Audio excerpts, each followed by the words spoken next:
Hey guys, this is Dennis, the founder of Think Hero. And I'm David Griffin, your resident comic book and video game guru. And this is our review of The Amazing Spider-Man 2, directed by Mark Webb. I didn't think it was going to be, but kind of controversial movie. Not controversial in the sense of the subject matter, but in terms of it's been very divisive amongst the fan base. Critics are split in a way. Yeah, there's like people that love it. There's people that hate it.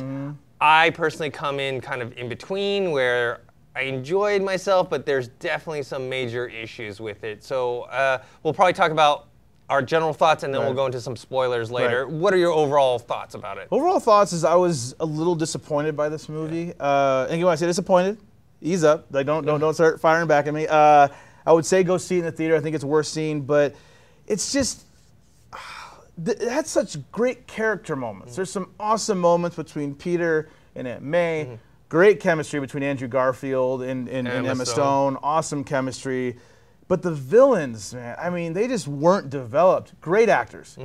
Kid from Chronicle, I always forget his name. Dane DeHaan. Dane DeHaan. One of my favorite upcoming actors. Great actor. Looks like young Leonardo DiCaprio. Good actor. Jamie Foxx can act. But I felt like the villains, almost like Spider-Man 3, not as bad. Not nearly as bad. Not nearly as bad as Spider-Man 3, but they're just kind of like thrown at you. It's like, here's Electro, here's, this. It's just like, I wanted some more development. I felt like it was kind of rushed. Even though the movie was 2 hours and 20 minutes, it felt rushed, which was, I don't know.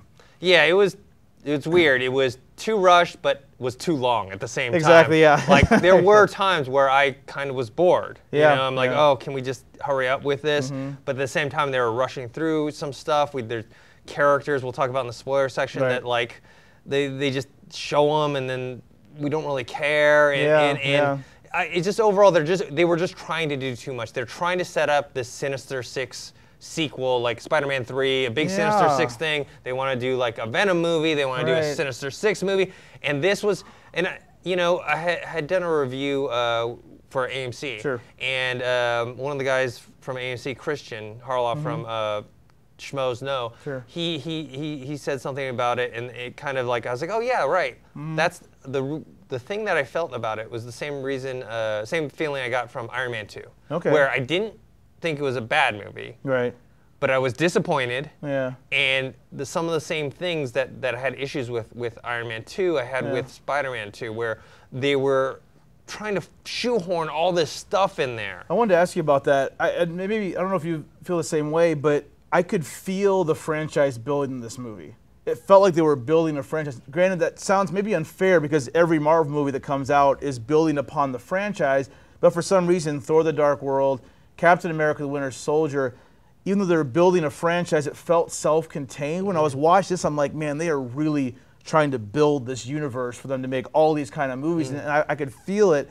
I didn't like feeling that. I guess it just kind of left me unsettled and unsatisfied. I didn't feel like I got a complete movie at the end. Well, also with the Marvel, it's more natural. When they integrate stuff that's part of the universe, it just feels much more natural. And in this movie, it felt like, okay, we got to make sure that you see this character. You need to see this. You need to see this. But we're not going to develop it at all. I mean, okay, so positive stuff. Yes, the Gwen Stacy, Peter Parker. Great chemistry. Great chemistry. Awesome. And way better than something like the Tobey Maguire, Kirsten Dunst in the Sam Raimi Spider-Man. Like, that was so flat to me. And so I was invested in their relationship. Sally Field was great. Sally Field was great. Aunt May, Peter Parker. I think Andrew Garfield is a great Peter Parker. Yeah, he was good. Some of the stuff with Spider-Man, though, I'm not 100% behind. Some of the jokes that were very childlike, childish, cartoony stuff. But I think as Peter Parker, he was great.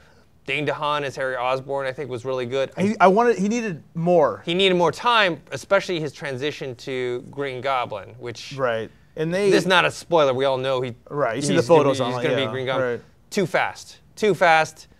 Didn't buy it. They should have held off to the next movie or something like that. Right, and I saw it, Spider-Man with Mike here from Think Here as well, and he was commenting that there's no time for their friendship to develop. He comes back from being gone, I don't know, 8 to 10 years, whatever, and he's just kind of there. They have a little talk by the water, and then things just start going. Like, I wish they would have spent, at least in the Sam Raimi version, I believe we got a full movie with James Franco as Harry Osborn before he went bad. So I feel like I wish that guy had at least one full movie as opposed to just like. Because then when you see him, it's just like it's too rushed. Everything's just too rushed in this movie, but it's also too long. It's weird saying that. It really is though. I mean, I enjoyed the action. I thought some of the visual effects were really cool. The flying through the city in the beginning. I mean, it looks great. Like seeing it in 3D and all that. Like it looks so good. All the him swinging and it had his webbing looked like Todd McFarlane's. The whole like webs, the whole design that he used to do. And the bigger eyes too. Bigger eyes, on the costume as well. Yeah, it looked great. Yeah, and then the battle scenes with Electro those look great. And Green Goblin and all that stuff, and with Rhino, like that's the only guy Pokemon. I don't know. He like the suit is cool, but the character is just it's too over the top. Accent is over the top Russian accent or whatever he's trying to do. I just didn't. Even Electro's. I didn't like the Max Dillon part. When before he turns to Electro, too comical for me. Just like too. And again, too fast. He's like you feel bad for him. He's kind of a nice guy. He likes Spider-Man. He seems like everybody just stepping over him, and then he just goes like full dark evil guy at the end. Like it's just too fast. Everything was just too rushed. Okay, so let's give our overall impressions and grade, and let's get into some spoilers.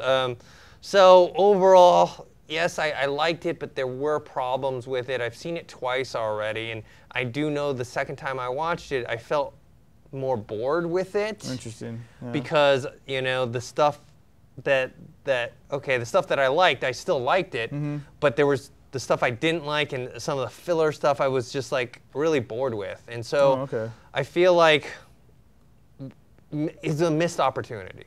It had a lot of potential, a lot of cool stuff, but I feel like they were more worried about setting up Sinister Six than they were about telling a good story. Luckily for me, I'm invested in the Peter Parker-Gwen Stacy relationship. I thought that worked really well. Yeah. Andrew Garfield as Peter Parker worked. It's just a lot of this other stuff that they try to shoehorn in. So action was very entertaining. And so, I'm not saying like this is something you have to go see. Right. If you're a fan of Spider-Man, you should see it just because. You will be entertained in some parts of it, but you may get upset. I mean, there's people that I know that just absolutely hate this movie. Yeah, interesting. And then there's people who love it that just don't see any flaws with it, and I'm kind of just more of a mixed bag. I'm gonna give it a C+. Wow. Yeah, I thought maybe a B-, but. Yeah, on the second viewing, I think I have to give it a C+. Okay, so I've only seen it once, and when I first got out, I immediately thought, I was like, okay, we're going to review this for Think Hero at some point. What am I going to give it? And at first I was thinking, because I was a little underwhelmed, I was thinking maybe a B. It was solid, it's entertaining. Woke up the next morning, not that I'm going to, don't make it sound so dramatic. I woke up, I was like, had my coffee, like it wasn't that dramatic. But I thought the more I got away from it, I just didn't feel as good about it. I kind of got this feeling in my stomach, and I'm like, you know what? I think for me, this is going to be a B-. Okay. C+. C+ doesn't really surprise me, but I wanted to love it. I did enjoy it. I would like to see it a second time to see if I can share those same opinions as you do.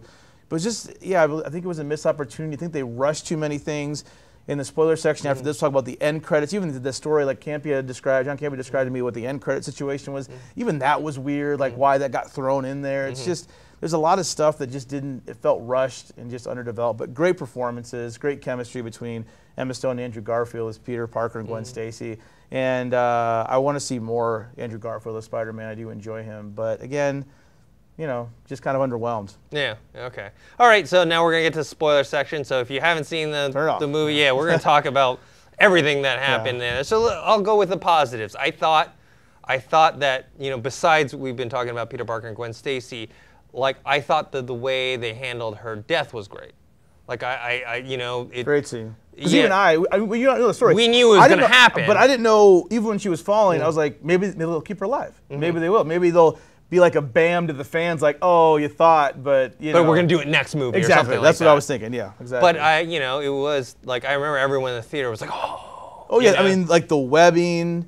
Like it's like a hand. It turned to a hand. Like reach. It's a little dramatic. It was kind of cheesy. A little cheesy, but I liked it. And then even when she hit, like it's fast. You don't really see her head hit. You think like maybe she survived. And even like there was a second, her eyes I think kind of opened. I was like, It's more the sound you hear, snap. Yeah, snap, and it's like, Yeah. oh. So I actually thought that was well done. Yeah, that was good. Yeah, we talked about the whole Aunt May and Peter Parker scene of when Yeah, she was when he I can't asks remember. about his father, right. his parents, and she's stuff. like, "You're my boy, you're Yeah. my boy." Like her performance, that was so great. Really That was so good great, yeah. performance. That was another thing though. They kind of shoehorned also this story of Peter Parker's parents also on top of the Green Goblin origin, the Electro origin. I really didn't care about his performance, like his dad's video message. I mean, it was a nice moment to hear him say like, "I love my son, and we didn't abandon you, we didn't leave you." Like that was nice, but it just didn't do much for me. Didn't do much. And let's talk about the Rhino sequence. Completely unnecessary, in my opinion. Right, We didn't need it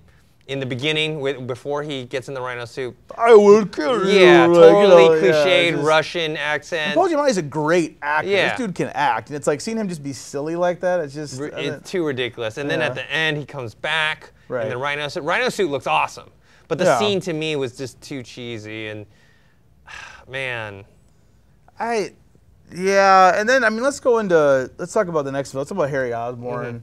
Again, great actor, but again, just felt rushed. Comes back, been away, diagnosed. He realizes he has the same disease as his dad, and he's gonna die. So then he just rushes really fast, and he gets bad. I mean, we see just like James Franco drinking a lot of scotch, all that kind of stuff, and then. In his transformation, like I like the way he looked, like his teeth and his like kind of face was kind of greenish. Like I like the way he looked, but seeing him just laughing, it's just too fast. it was way too fast. This should have been the next film. I didn't want to see it in this one. It was just No, too it fast. reminded me of kind of like how they had added Two-Face at the end of Dark Knight. Yeah. I love the Dark Knight. Right. But we didn't need to see all the Two-Face stuff at the end. They Right, could have right. saved that for another movie. Right. They just kind of, and that's what the Green Goblin was. Because, Yeah. so I like the relationship between Peter and Harry and Right. that chemistry. And so I thought that went well. But then the turn Yeah. for him to become Green Goblin was Right. just, next moment we see him, like he's ha ha ha ha ha. Yeah, You it's know, just- it was like, yeah. it was out of place. He shows up after Electro. He just Right. fought Electro. Then Green Goblin Yeah, comes on to right. fight him. Too much. And it wasn't, again, we're not saying this is like, Sam Raimi's Spider-Man 3. I'm sure some of you liked that movie, but Yeah. I thought that was awful. But this, because the chemistry between everybody was so good, but again, it felt like they're just forcing too many bad guys. And I think I leaned over, I was watching it, with Mike, and I leaned over, I was like, we haven't even seen Rhino yet. It was like after the big fight scene, it was like, where's Rhino? And then they just show him at the end, which is the scene you see in the trailers of him, blocking the two missiles with the sewer grate. So pretty much you've seen it. You see it, and then it just cuts to credits. And then I was like, okay. And then, I mean, we'll go back to some other stuff. But then at the end, what frustrated me is then we see this, you and I are both looking forward to seeing X-Men Days of Future Past. But seeing that scene of Jennifer Lawrence kicking butt, like in the mid-credit scene, all the mid-credit scenes in Marvel movies, granted, this is Sony, are linked to the bigger universe, at least to some degree, or at least maybe an afterthought of what happened after the movie was over with. But this was, I guess, according to, John Campea informed me, is that the director had a deal with Fox. Yeah. And Sony wanted him to do this, so they said, okay, if he does this movie, we got to be able to put a little ad for X-Men Days of Future Past. But if you don't know what's coming, you assume that could be a sequel because all it shows is the X symbol and then the scene, and it's done. Like, you might not know that's X-Men Days of Future Past if you're not a fan of the, the franchise. Yeah. So that was... Or you will think that X-Men and Spider-Man are linked. Yeah, it's like, oh, are they going to have a mashup? Like, Jennifer Lawrence going to be in the next movie? I mean, it's just... I just thought everything was kind of thrown together. That's why I think another thing that was disappointed in that. I wanted to see a better end credit. It sounds stupid to judge a movie on its end credits. It's kind of dumb, but I wanted to see something different. I liked, after Gwen Stacy's death, I liked them showing Peter visiting the grave and the was nice, passage yeah. of time. And I did like him listening to the graduation speech about time. Because it kind of all comes together. Wraps Yeah, everything that up part nicely, is yeah. nice. And then I do agree, he should come back as Spider-Man to be like the end thing. They just didn't need to do the whole Rhino thing. It literally could have been like him saving some people from a mugger. And I would have been fine with that. something small, yeah. Something small, just that we know that Spider-Man is back. Right, yeah. That's all I really needed. They didn't need to do the Rhino thing. But again, that's why I know you think you agree too, is that you feel the franchise building more than in the Marvel Studios films. It's kind of nice, weave it in nice and intricately. This felt, you could just feel it, like it's trying to force something out and be like, hey, this is what we're doing next. And I mean, I'm looking. I want to see the Sinister Six movie. I just hope they do more with Rhino and more with Paul Giamatti. Like, give him something good. If it's going to be slapstick comedy, then do that, but at least make it better. Well, that's the thing, is this movie tonally and structurally is kind of all over the place. You know, at some moments it feels very kiddish and childlike, and you know, Spider-Man's cracking corny jokes and blah blah blah. And then Gwen Stacy dies. And then Gwen Stacy, snaps her neck, and you know, that's dark. That's really dark. So it just kind of goes all over the place in terms of tone and just story-wise. Like, okay, what's going on here? It's weird. Like, this is I don't know, because it's weird talking about this movie because I don't really dislike it. It's just I thought it was just disappointing. I expected more from this franchise, even though I did enjoy myself while I was watching the movie. I still had a good time at the theater. You know, parts of it, and you know, enough where we're like, okay, I generally liked it, but it had so many issues that I don't, you know, upon seeing it a second time, was like, oh, can we just go past this point? You know, can we fast forward through this? And you know, I don't think I'm gonna see it again, at least not for a long, long time. Yeah, the first one was definitely better. Yeah, you knew what it was. I think it was, you know, people complained that it was too dark, it was too emo, but it knew what it was. Other than that cheesy crane scene, I was good with it, you know? Where this one was like, it was kind of had those cheesy crane scene type moments, and then they'd have something serious. Then they have a cheesy, and then they have, you know, let's talk about Peter's parents, and then let's have, you know, all that stuff. Gwen Stacy's going to Europe, she's going to London, and then, you know, like just, and what did you think of Max Dillon, like before he turns to Electro? Because I thought he was cool when he was Electro, but before. I actually liked him as Max Dillon. I really liked his character. I like Jamie Foxx, because Jamie Foxx is, you know, in Django Unchained, he's Jamie Foxx. He's cool, you know, blame it on the, you know, all that stuff, all the music. But I mean, I like him being goofy and silly. I like seeing Jamie Foxx like that. I just wish we could have seen that longer. Again, I thought the villains were just rushed.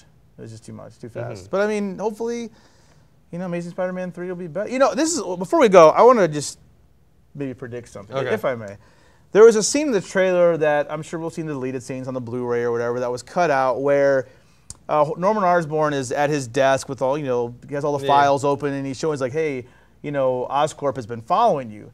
And they flip through these photos, and there's this one photo of a little kid, you know, who looks like me. Well, he has a little mini afro when he's much younger, but it looks like, you know, the whole linkage, the whole thing with like Miles Morales from Brian Michael Bendis' story of this young, he's a half African American, half Hispanic character. And Garfield has been interviewed recently, and he said that he wouldn't mind passing the torch to Miles Morales. Let's say Garfield does one more movie, let's just 3. So I wonder if we're even going to see Peter Parker. I don't think they'd maybe kill him, but he'd go away for a while, and then maybe Miles Morales would fill, and then maybe they'd recast Spider-Man later. So that's just some interesting things to think about in the future. No, speaking of like other stuff in the trailer, you know, we had seen that sequence where we see a shadowy figure walk across at Oscorp, and we see Doc Ock's arms, we see Vulture's wings, you know. We see the movie. That's it. Yeah, there's nothing more to that than what we saw from the trailer. Right. You know, the only thing we find out is like that guy is Mr. Fierce. Yeah, whoever that is, you know, and that Norman is still alive, and obviously he's probably going to be the one that puts all the Sinister Six together for the next movie, but not really much there. Yeah, I think that was the thing I left the theater thinking, like, that didn't get me excited for the next. Even though I want to see the next one when it comes out, it didn't get me. It didn't get me excited about it. Yeah. I'm already thinking about Guardians of the Galaxy and Godzilla coming out soon. That's what I want to see now. Yeah. All right, guys. So that's what we thought of The Amazing Spider-Man 2. Let us know what you think, because I know there's going to be tons of opinions. It's going to be heated. I love it. I hate it. It was terrible. It was awesome. It was okay. It was okay. Yeah, So you can post your comments on our website, thinkhero.com, or on our YouTube channel, Think Hero Pro. Make sure to subscribe to that. You can also come find us on Twitter. We're all at Think Hero here. Me, Dennis, Michael. If you want to talk to us about what you thought about the movie, if you disagree this movie was awesome, then let us know why. You know, we'd love to hear your opinions. That's, you know, of course, at Think Hero. I'm at Griffin DE. And we also have a Facebook page. That's facebook.com/ThinkHeroFans. And make sure you like that page and share our videos on Twitter and Facebook and all that stuff.